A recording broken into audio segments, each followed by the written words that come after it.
Una de cada 3 personas en el mundo desarrollará cáncer.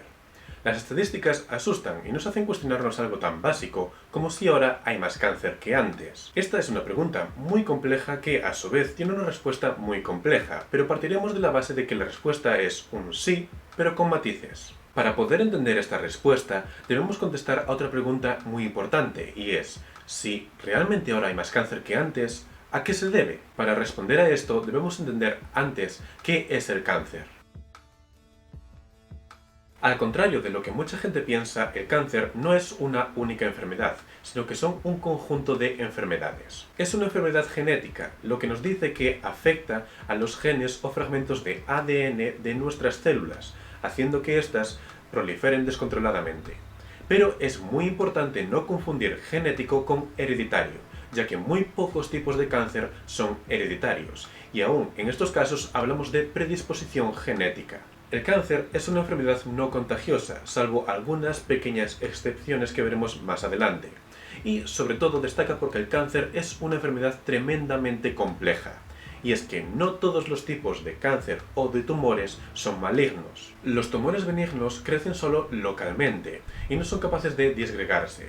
El problema está en aquellos tipos de tumores que son capaces de romper la cohesión celular, disgregarse e invadir otro tipo de tejidos o el torrente sanguíneo, lo que se conoce como metástasis. Las diferencias entre uno y otro son mínimas, dependiendo del número y grado de mutaciones. Grosso modo podríamos decir que un tumor para convertirse en maligno necesita 6 mutaciones básicas, que se muestran en esta imagen, pero para entenderlo fácil simplemente eso, que le permita crecer sin control y a su vez invadir otros tipos de tejidos. Ahora que hemos dado una visión general de lo que es el cáncer, podemos analizar los diferentes factores que producen estas mutaciones.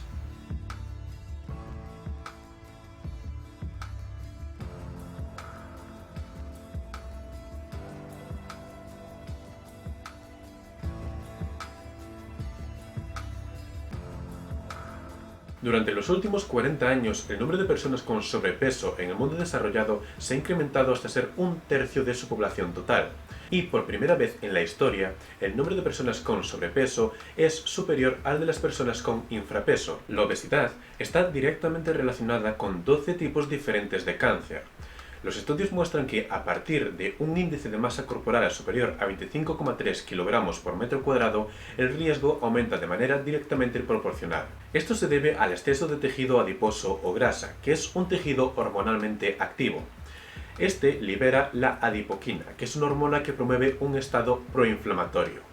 A su vez, este exceso de grasa reduce la liberación de adiponectina, que reduce la tumorogénesis. La obesidad también aumenta la liberación de estrógenos, lo cual es un factor de riesgo muy importante para los tumores mamarios en mujeres. Otras condiciones asociadas a la obesidad, como son la diabetes, el síndrome metabólico o la disbiosis, aumentan también el riesgo de diversos tipos de cáncer y reducen la probabilidad de supervivencia ante un tumor.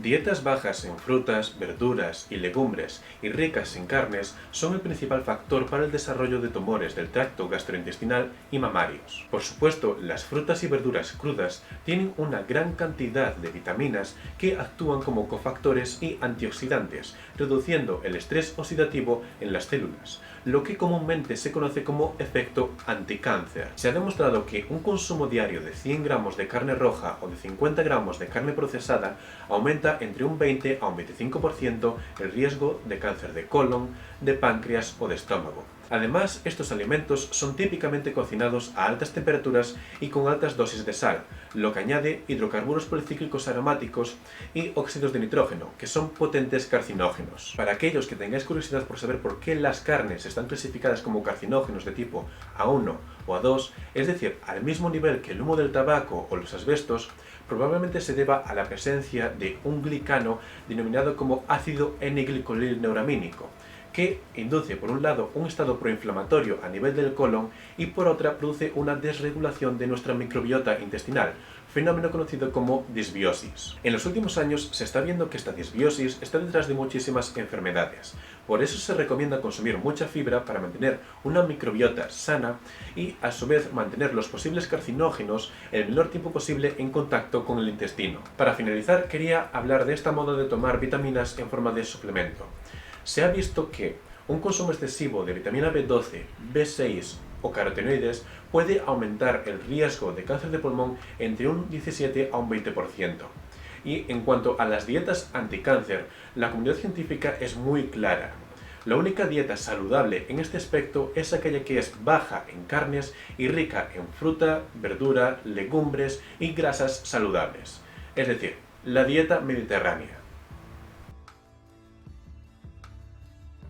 Aunque aún no hay datos concretos sobre los beneficios que aporta el ejercicio físico, se estiman aproximadamente entre un 20 a un 30% menos de riesgo de padecer un tumor en individuos activos. Los estudios muestran que las personas que no realizan ningún tipo de ejercicio físico tienen entre un 12 a un 22% más de riesgo de morir ante un cáncer, mientras que las personas activas tienen de media un 13% menos de riesgo de morir.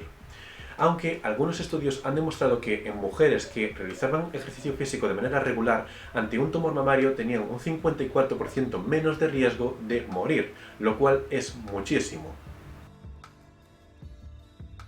Aquí no hay nada nuevo. A pesar de que el número de fumadores se ha reducido en un 30% en los últimos años en el mundo desarrollado, el cáncer de pulmón sigue siendo el de mayor prevalencia y mortalidad. De todos los casos de cáncer de pulmón, el 80% son debidos al tabaco, además de estar detrás de otros 16 tipos de cáncer. De todas las muertes globales por cáncer, el 30% son responsabilidad del tabaco.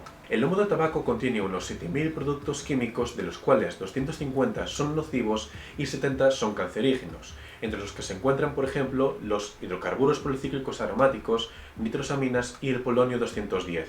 La moda del vaping o del cigarrillo electrónico tampoco está exenta de peligros. Estos dispositivos generan unos aerosoles, también conocido como vapor, que contiene, entre otras cosas, nicotina, aquellos que la lleven, y diversos tipos de adictivos que son nocivos y, por supuesto, cancerígenos. Como último dato, quería decir que España es el único país del mundo desarrollado donde el cáncer de pulmón ha aumentado en los últimos años, y es que el consumo del tabaco en los últimos 30 años apenas se ha modificado.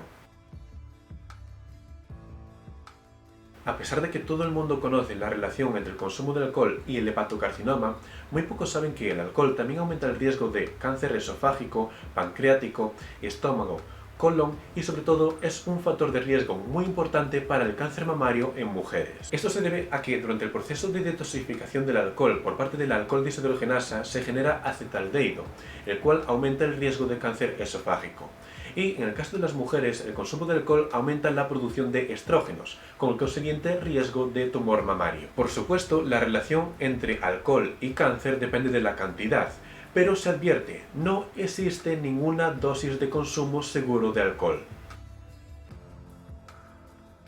Otros factores, como son por ejemplo retrasar la edad del primer hijo o no tener ningún hijo, también pueden aumentar el riesgo de tumor mamario.